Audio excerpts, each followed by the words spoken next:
You're listening to The Locker Room with Billy Schweim on 97.3 ESPN and the free 97.3 ESPN mobile app. All right, we're back broadcasting live at the Toms River Auto Group studio right here in Northfield. Billy Schweim, the youth movement, Sunday morning here in The Locker Room. Danny Ryan, the intern Andrew Leeds, ganging up on the old man. Yep. You guys got to get me pumped up. We're gonna switch it over to baseball. We're gonna talk Phillies baseball. And we're going to go on the mound with former Phillies pitcher Tommy Green, brought to you by the John R. Elliot Hero Campaign for Designated Drivers. A longtime partner of the Philadelphia Phillies, reminding you not to drink and drive and to always have a designated driver. Designated hitters win games. Designated drivers save lives. Take the Hero Pledge today at herocampaign.org. And remember to be a hero. Be a designated driver. Let's go to the Maserati, the main line, sports hotline, and welcome in our good buddy, Tommy Green. Good morning, T. Green. Good morning, Billy. Great to be on again with you. Tommy, the Phillies are losers of 6 in a row. And I don't know about you. I know Mike Carlin, my Saturday co-host, says it's only May. Take it easy. But I mean, 6 in a row. They're not showing me anything. No fight. They're not winning games the way they need to start playing better here. Well, you said it coming on before you introduced me. You sure you want to talk about them this week? Yeah. So, I mean, it's pretty obvious, what the deal is. I mean, as far as just look at the last 7 games, and we go from week to week. I go from Sunday to Saturday. Is usually why I look at it, because with the radio shows and stuff I do. And you look at it, and it's a combination of both pitching and hitting. They both, they're basically in the last hitting, they're 24th in baseball this week in playing, and pitching, they're 27th. So they're giving up runs and not scoring enough. So, and that's not bad combination. You can't afford to go. You can have some weeks where you have a losing week, but you can't afford to go 0-6 that often, So this doesn't need to happen again. They need to get on the run and win 6 or 7 in a row now. Tommy, am I getting too worked up for no reason? It's like, it's calm me down. It's May. They've lost 6 in a row. They're 15 and 19. I'm like, should I be this way? Well, it's the game of baseball. If it was that easy, everybody'd be doing it. You'd be playing, and then we'd be in trouble. So, but.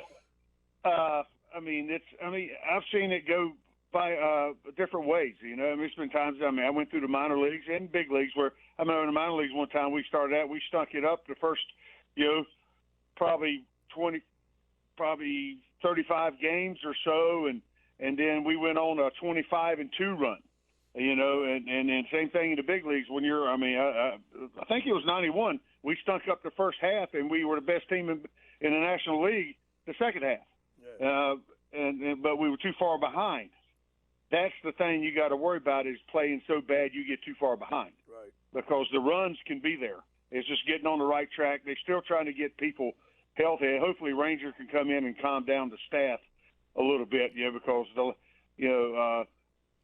last couple guys in our staff 4 and 5, Walker and are not pitching well.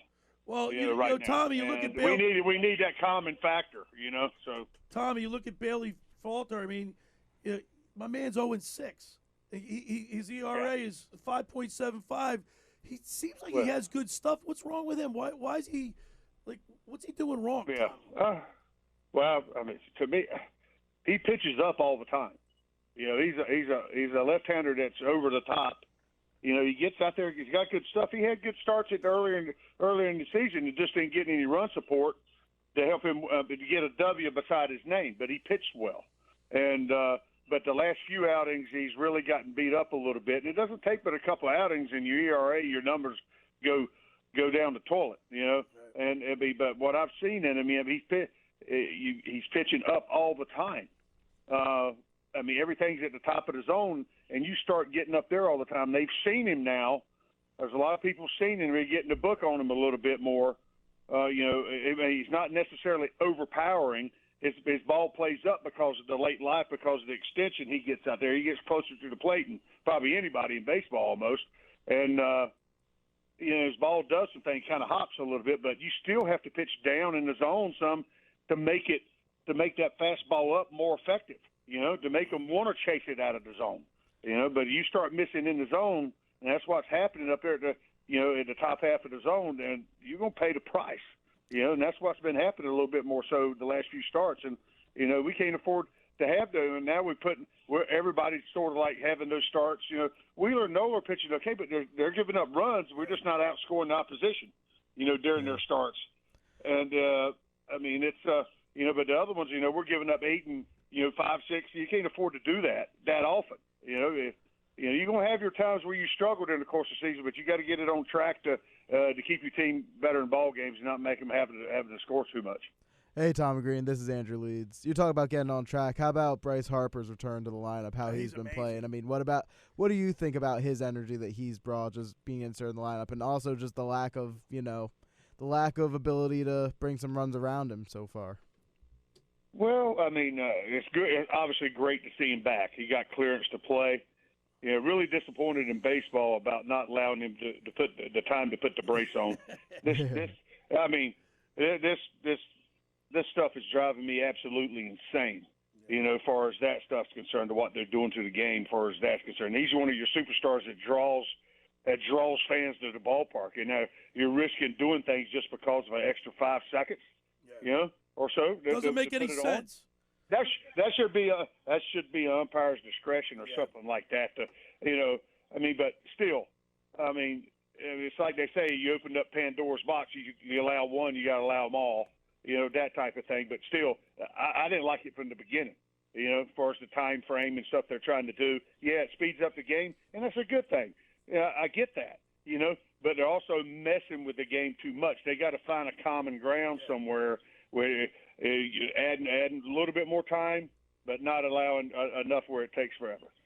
So that's something they got to figure out because it's doing some things. But loving the way he's come out swinging the bat, getting hits and getting on base. The energy. Running the base is good. He hasn't. He's sliding obviously the way you're supposed to slide, no head first and stuff like that. He can't afford to do that, and he's sliding on his left side, which he needs to do. That way he doesn't drag that right arm behind him. That's he's doing the right things, and it's just everybody's got to get we got to ham and egg it a little bit and pick each other up a little bit better than we've been doing. Tommy, I want to touch on the pitching a little bit more. This is the producer Danny Ryan here, but Ranger Suarez, he's coming back from his rehab starts in the minors. Bailey Falter, obviously we talked about him and how he blew up in the third inning yesterday. Matt Strahm was recently just sent back to the bullpen. So, one, how big of an impact do you think Ranger's going to have, and how much support do you think he's going to give to this rotation? But two, would you rather see Matt Strahm or Bailey Falter in that rotation after the struggles from Falter so far? Well, I think Strahm's because of what he offers adds what we a little bit what we need in that bullpen too. To come in and do some things. He's versatile like that, and then he can be the swing guy when you need some innings to do some things. Ranger's going to be. He's not going to be the say to speak savior, that type of thing. But I'm looking for him to when he comes back. I'm looking for him to jump right in and pitch like he's capable of pitching, not to get in shape to do. He's got to be ready to go. That type of thing, and it should be the way. Like coming out of spring training, you should be ready to go, pitch count wise and everything else. It shouldn't be no delays on you pitching 105, 110 pitches.